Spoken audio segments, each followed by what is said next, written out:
It's a very unfortunate incident అండి.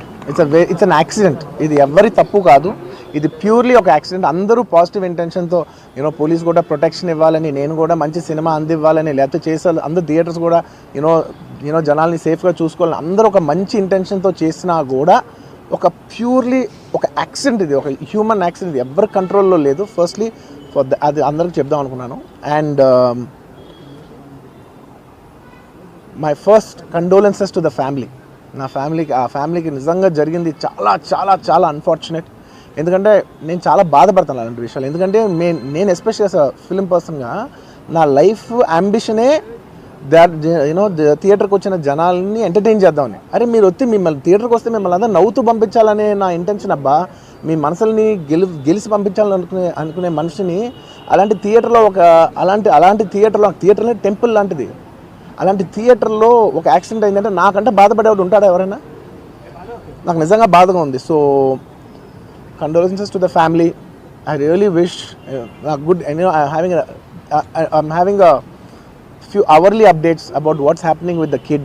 ఆ అబ్బాయి శ్రీతేజ్కి ఎవ్రీ ఫ్యూ అవర్స్కి ఏమవుతుంది అప్డేట్లో ఉన్నాను. గుడ్ థింగ్ ఏంటంటే తను బాగున్నాడు, లైట్లా కదులుతున్నాడు, he's progressing. This good thing that's are happening. ఇన్ని మిస్హ్యాప్స్లో అదొక్కటి ఆనందపడగలిగిన విషయం. అండ్ మెయిన్ రీజన్ ఇవాళ ఈ ప్రెస్ మీట్ పెట్టడానికి మెయిన్ రీజన్ ఏంటంటే, ప్లీజ్ నేను ఎవరిని బ్లేమ్ చేయట్లేదు. Please understand, there is a lot of misinformation, there is a lot of false allegation, wrong అంటే మిస్కమ్యూనికేషన్ వల్ల కూడా చాలాసార్లు జరుగుద్ది. So I just want to tell, I don't want to blame any department or any particular political leader or the government. In fact, government though we are very very happy because మాకు theatre special prices ఇచ్చారని we are actually very happy with them. So ఇది ఏ ఇండివిజువల్కి సంబంధించిన విషయం కాదు. I just want to address everybody that there is a lot of misinformation. నేను ఇలా behave చేశాను, నేను అలా అన్నాను, నేను ఇలా చేశాను అనేది రాంగ్ ఎలిగేషన్స్ పడేసరికి I'm feeling extremely, how do you say, అంతే extreme. It's humiliating and character assassination. నేను 20 ఏళ్ళుగా నేను ఎప్పుడు ఇలాంటి ఇష్యూలో 20 ఏళ్ళుగా నన్ను చూస్తున్నారు కదా, నేను ఎప్పుడైనా ఇలా చేస్తానా, ఇలా అంటానా, ఇలా మాట్లాడగలనా?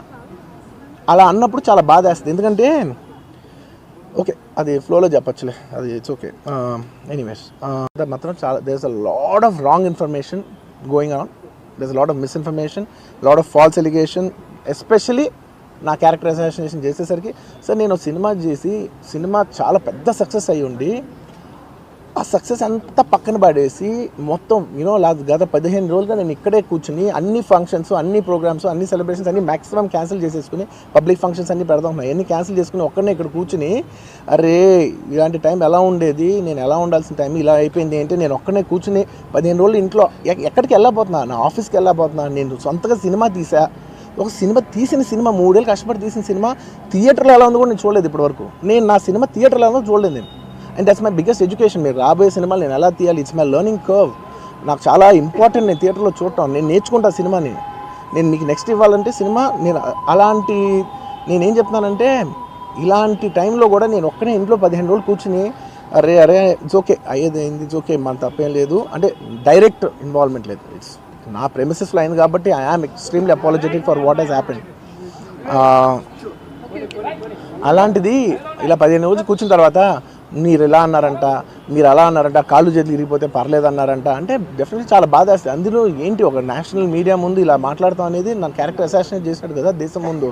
అరే నేను కష్టపడిందే ఈ 3 ఏళ్ళు తెలుగు వాళ్ళకి. నా ఆడియో ఫంక్షన్ చూడండి నేనేమన్నాను, నా సినిమా చూడండి అది అన్నాను, నేనేమన్నాను, అరే మన తెలుగు వాళ్ళు పరువు తీసి ఎక్కడో నిలబెడదామని ఒక అటెంప్ట్తో చేశాను. అలాంటిది నేను అంత ప్యూర్ ఇంటెన్షన్తో చేస్తే నేను ఇలా చేశాను అలా చేశాను, నా మీద ఫాల్స్ ఎలిగేషన్, నాకు ఎంత బాధ వేస్తుంది.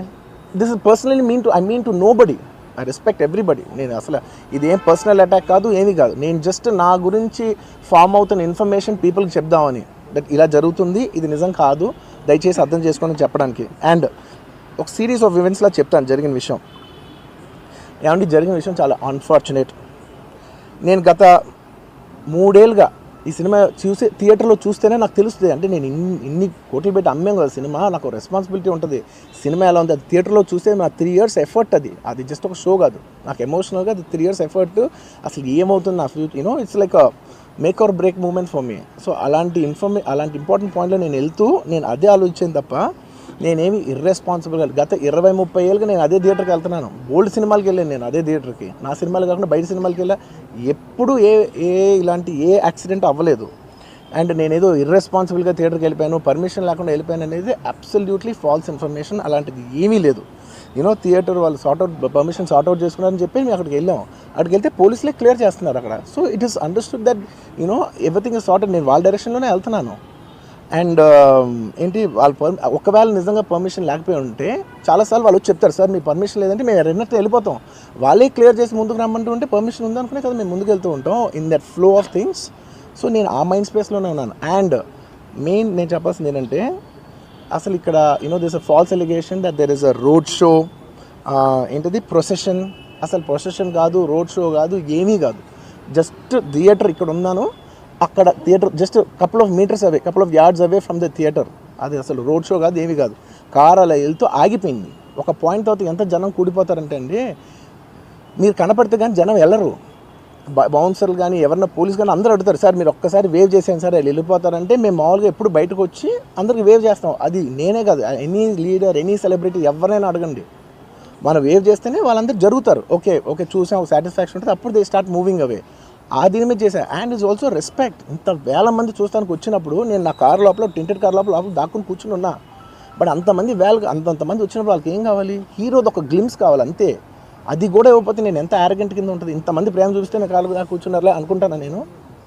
అరే నేను బయటకు వచ్చి ఒక్కసారి వాళ్ళందరికీ థ్యాంక్ యూ ప్లీజ్ పదండి ఇలా అంటుంటాను. మీరు చూడండి నా జస్టిస్ అని చూడండి. ఇలాంటే ఇలా పదండి అంటే నేను చెప్తేనే వాళ్ళు వెళ్తారు.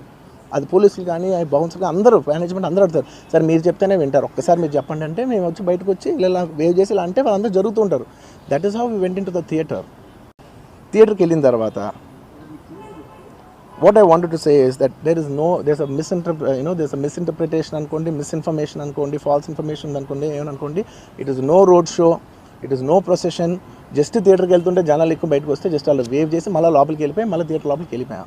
అండ్ థియేటర్ లోపల మీ సినిమా చూసిన కొంచెం సేపటికి, సార్ నా వరకు అసలు ఏ పోలీసు కానీ ఎవ్వరూ నాకు వరకు అసలు నన్ను కలవలేదు, నాతో ఏం చెప్పలేదు. నాకు చెప్పిందల్లా అది పైగా మా మేనేజ్మెంట్ సైడ్ నుంచి వాళ్ళు మా వాళ్ళు వచ్చి చెప్పింది ఏంటంటే, సార్ బయట ఓవర్ క్రౌడ్ అవుతుంది, మీరు దయచేసి వెళ్ళిపోండి అని చెప్పారు. వాళ్ళ పోలీసు వాళ్ళందరూ బయట చాలామందికి ప్రాబ్లం అవుతుంది, సార్ ఓవర్ క్రౌడ్ అవుతుంది, మీరు వెళ్ళిపోండి అంటే నేను వెళ్ళిపోయా. సినిమా స్టార్ట్ అయిన కొంచెంసేపు నేను వెళ్ళిపోయా. నేను మా వైఫ్ అందరూ మేము బయటకు వచ్చాము అంతే. నాకు అసలు ఆ తర్వాత నెక్స్ట్ డే నాకు తెలిసింది, ఒక లేడీ ఇలా ఉందంట, కళ్ళు తిరిగి పడిపోయిందంట, ఆ తర్వాత ఆవిడ పాపం చనిపోయిందంట, ఇలా ఒక కిడ్ ఉన్నాడు అంటే నేను షాక్లో గురయ్యా. అంటే నాకు తెలీదు అసలు, నెక్స్ట్ డే వరకు నాకు అసలు తెలీదు. I had no idea. ఎందుకంటే నేను నా పిల్లోనే పక్కన పెట్టుకున్నా, నా వైఫ్, నా కొడుకు, నా కూతురు థియేటర్లోనే ఉన్నారు. నాకు తెలీదు. నిజంగా అలా జరుగుండి ఉంటే, నాకు తెలుసుండి ఉంటే నేను వాళ్ళు తీసుకుని వెళ్ళిపోతాను కదా, మినిమం కదా. ఎవరైనా వాళ్ళ పిల్లలు వాళ్ళు తీసుకుని వెళ్ళిపోతారు కదా. నాకు తెలియని కూడా తెలియదు. సరే పిల్లలు వాళ్ళు చూసుకుంటారు, మనం వెళ్ళిపోతే క్రౌడ్ క్లియర్ అయిపోతే, ప్రాబ్లమ్ సాల్వ్ అయిపోతే నేను వదిలేసి వెళ్ళిపోయా. అలాంటిది నాకు తెలిసి కూడా నేను సినిమా చూస్తూ ఉన్నాను, ఇలాంటి ఫాల్స్ అలిగేషన్స్ వస్తే చాలా బాధ వేస్తుంది. పిల్లలు ఉన్నారు సార్, పిల్లలు వదిలేసి వెళ్ళిపోతాను నేను. నా పిల్లలు అంటే ఎంత ఇష్టం తెలుసు, ఎవరైనా ఉంటారు కదా, తీసుకుని వెళ్ళిపోతారు కదా. అలాంటి నాకు క్లూ కూడా లేదు. నేను ఇంటికి వెళ్ళిపోయిన తర్వాత నేను వెళ్ళిపోయిన నెక్స్ట్ డే నాకు మార్నింగ్ తెలిసి ఇలా చనిపోయారంటే షాక్ అయ్యాను నేను. ఇమీడియట్గా నేను బాస్కు ఫోన్ చేశాను, మా బన్నీ వాసుకు ఫోన్ చేసి, బాస్కు ఇమీడియట్గా హాస్పిటల్కి వెళ్ళి వాళ్ళని కలువు, నేను వస్తానంటే సార్ నేను మొత్తం అక్కడ వెళ్ళి సెట్ చేసి వస్తాను, వాళ్ళందరూ ఎమోషనల్గా ఎలా ఉన్నారు ఏంటో మనం ఫస్ట్ చెక్ చేసుకున్న తర్వాత మీరు దిగాలి, ఒక నిమిషం ఆగండి సార్. వెళ్ళిపోయి తర్వాత వాసు నేను వస్తానంటే, సార్ మీరు రావద్దు ప్లీజ్, దయచేసి మీరు హాస్పిటల్ రావద్దు, ఇక్కడికి గందరగోళం అయిపోద్ది, నేను నైట్ మీరు థియేటర్కి వెళ్ళారు, ఇష్యూ అయింది, చాలా ప్రాబ్లం అయింది, ఇప్పుడు మీరు హాస్పిటల్కి వచ్చి మళ్ళీ ప్రాబ్లం అయితే మాత్రం సార్ చాలా ప్రాబ్లం అవుతుంది సార్, నేనే కొంచెం వాళ్ళ రిచువల్స్ అవన్నీ అయిపోయిన తర్వాత మీ దగ్గర తీసుకొస్తానని చెప్పాడు. ఓకే అని వెయిట్ చేసేసరికి ఇమీడియట్గా ఏం చెప్పారు, సార్ ఏమనుకోవద్దు, వాళ్ళు మీ మీద కేసు ఫైల్ చేశారు, ఇప్పుడు మీరు వాళ్ళు కలవడానికి లేదంటే నేను మా లీగల్ టీం అదేం పర్లేదు వాసు నేను వచ్చేస్తాను, నేను కొంచెం మూర్ఖంగా మాట్లాడుతుంటే, సార్ మా లీగల్ టీం చాలా స్ట్రిక్ట్గా చెప్పింది, sir they filed the case on you, మీరు ఇప్పుడు వెళ్తే legally it is not right thing to do, please don't go అని చెప్తే అప్పుడు ఆగాల్సి వచ్చింది.